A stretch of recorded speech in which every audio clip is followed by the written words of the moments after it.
दोस्तों 13 तारीख को श्रावण मास की एकादशी और गुरुवार का व्रत होने के कारण माता तुलसी और विष्णु भगवान और लक्ष्मी माता इन सभी का आशीर्वाद हम सभी पर बना रहता है। इसलिए इस व्रत को करते वक्त ये गलती कभी भी ना करें। पूजा को नियम अनुसार और वास्तु के अनुसार बताई गई है उसी प्रकार करें। अगर आप ऐसा करते हैं तो इससे आपको पुण्य फल मिलता है।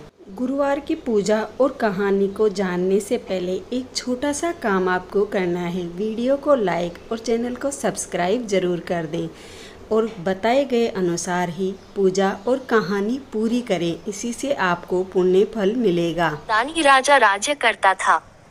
वह प्रत्येक गुरुवार को व्रत रखता एवं भूखे और गरीबों को दान देकर पुण्य प्राप्त करता था, परंतु ये बात उसकी रानी को अच्छा नहीं लगता था।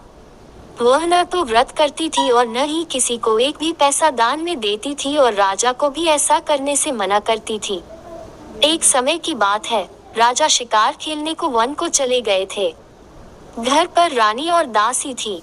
उसी समय गुरु बृहस्पतिदेव साधु का रूप धारण कर राजा के दरवाजे पर भिक्षा मांगने को आए। साधु ने जब रानी से भिक्षा मांगी तो वह कहने लगी, हे साधु महाराज, मैं इस दान और पुण्य से तंग आ गई हूँ। आप कोई ऐसा उपाय बताएं जिससे कि सारा धन नष्ट हो जाए और मैं आराम से रह सकूं। बृहस्पति देव ने कहा, हे देवी, तुम बड़ी विचित्र हो। संतान और धन से कोई दुखी होता है। अगर अधिक धन है तो इसे शुभ कार्यों में लगाओ, कुंवारी कन्याओं का विवाह कराओ, विद्यालय और बाग बगीचे का निर्माण कराओ, जिससे तुम्हारे दोनों लोग सुधरें। परंतु साधु की इन बातों से रानी को खुशी नहीं हुई। उसने कहा, मुझे ऐसे धन की आवश्यकता नहीं है जिसे मैं दान दूं और जिसे संभालने में मेरा सारा समय नष्ट हो जाए। तब साधु ने कहा, यदि तुम्हारी ऐसी इच्छा है तो मैं जैसा तुम्हें बताता हूँ तुम वैसा ही करना। बृहस्पतिवार के दिन तुम घर को गोबर से लीपना, अपने केशों को पीली मिट्टी से धोना, केशों को धोते समय स्नान करना, राजा से हजामत बनाने को कहना, भोजन में मांस मदिरा खाना, कपड़ा धोबी के यहाँ धुलने डालना। इस प्रकार 7 बृहस्पतिवार करने से तुम्हारा समस्त धन नष्ट हो जाएगा। इतना कहकर साधु रूपी बृहस्पतिदेव अंतर ध्यान हो गए।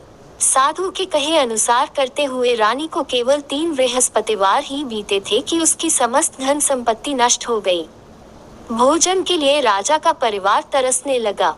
तब एक दिन राजा रानी से बोला, हे रानी, तुम यहीं रहो, मैं दूसरे देश को जाता हूँ, क्योंकि यहाँ पर सभी लोग मुझे जानते हैं, इसलिए मैं कोई छोटा कार्य नहीं कर सकता।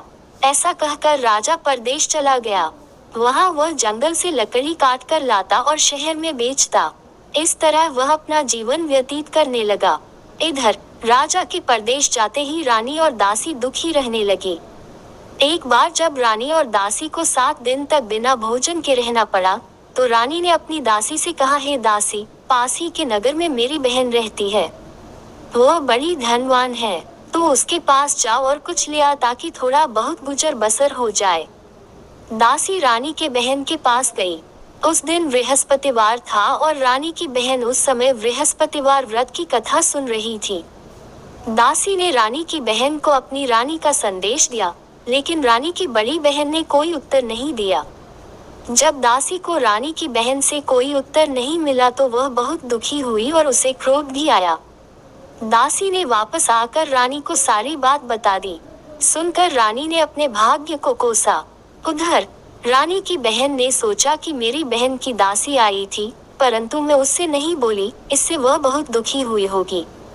कथा सुनकर और पूजन समाप्त कर वह अपनी बहन के घर आई और कहने लगी, हे बहन, मैं बृहस्पतिवार का व्रत कर रही थी।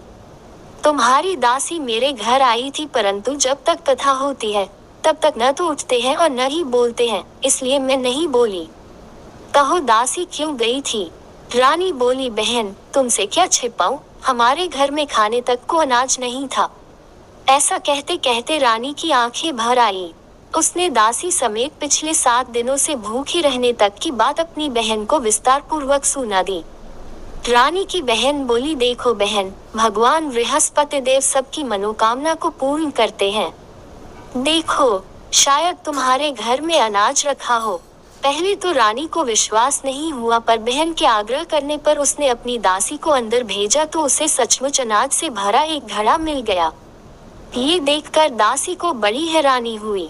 दासी रानी से कहने लगी, हे रानी, जब हमको भोजन नहीं मिलता तो हम व्रत ही तो करते हैं, इसलिए क्यों न इनसे व्रत और कथा की विधि पूछी जाए ताकि हम भी व्रत कर सके। तब रानी ने अपनी बहन से बृहस्पतिवार व्रत के बारे में पूछा। उसकी बहन ने बताया, बृहस्पतिवार के व्रत में चने की दाल और मुनक्का से विष्णु भगवान का केले की जड़ में पूजन करें तथा दीपक जलाएं, व्रत कथा सुने और पीला भोजन ही करें। इससे बृहस्पति देव प्रसन्न होते हैं। व्रत और पूजन विधि बतलाकर रानी की बहन अपने घर को लौट गई। 7वें रोज बाद जब गुरुवार आया तो रानी और दासी ने निश्चय अनुसार व्रत रखा। गुड़साल में जाकर चना और गुड़ बीन लाए और फिर उसकी दाल से केले की जड़ तथा विष्णु भगवान का पूजन किया। अब पीला भोजन कहाँ से? इस बात को लेकर दोनों बहुत दुखी थे। चूंकि उन्होंने व्रत रखा था इसलिए गुरुदेव उन पर प्रसन्न थे, इसलिए वे एक साधारण व्यक्ति का रूप धारण कर 2 थालों में सुंदर पीला भोजन दासी को दे गए। भोजन पाकर दासी प्रसन्न हुई और फिर रानी के साथ मिलकर भोजन ग्रहण किया। उसके बाद वे सभी गुरुवार को व्रत और पूजन करने लगी। बृहस्पति भगवान की कृपा से उनके पास फिर से धन संपत्ति हो गया, परंतु रानी फिर से पहले की तरह आलस्य करने लगी। तब दासी बोली, देखो रानी, तुम पहले भी इस प्रकार आलस्य करती थी, तुम्हें धन रखने में कष्ट होता था, इस कारण सभी धन नष्ट हो गया और अब जब भगवान गुरुदेव की कृपा से धन मिला है तो तुम्हें फिर से आलस्य होता है। बड़ी मुसीबतों के बाद हमने ये धन पाया है, इसलिए हमें दान पुण्य करना चाहिए, भूखे मनुष्यों को भोजन कराना चाहिए और धन को शुभ कार्यों में खर्च करना चाहिए, जिससे तुम्हारे कुल का यश बढ़ेगा, स्वर्ग की प्राप्ति हो और पितर प्रसन्न हो। दासी की बात मानकर रानी अपना धन शुभ कार्यों में खर्च करने लगी, जिससे पूरे नगर में उसका यश फैलने लगा। दोस्तों, उम्मीद करती हूँ कि आपको मेरी कहानी सुनने में बहुत ही अच्छी लगी होगी। अगर आपको अच्छी लगी तो वीडियो को लाइक और चैनल को सब्सक्राइब ज़रूर करें और अपने दोस्तों के साथ शेयर करें। और गुरुवार का व्रत नियम अनुसार इसी प्रकार अगर आप पूरा करते हैं तो आपको भगवान विष्णु और माता लक्ष्मी का आशीर्वाद मिलता रहेगा। गुरुवार के व्रत आप अपने नियम अनुसार 10, 11, 21 या 16 जितने भी करना चाहते हैं वो एक जिस दिन शुरू करें उसी दिन प्रण ले लें। उसके बाद में गुरुवार का उद्यापन करने से आपको पुण्य फल की प्राप्ति मिलती है। गुरुवार का उद्यापन किस प्रकार किया जाए इसका वीडियो जल्दी ही मेरे चैनल पर डाल दूंगी, वहां से आप देखकर कर सकते हैं।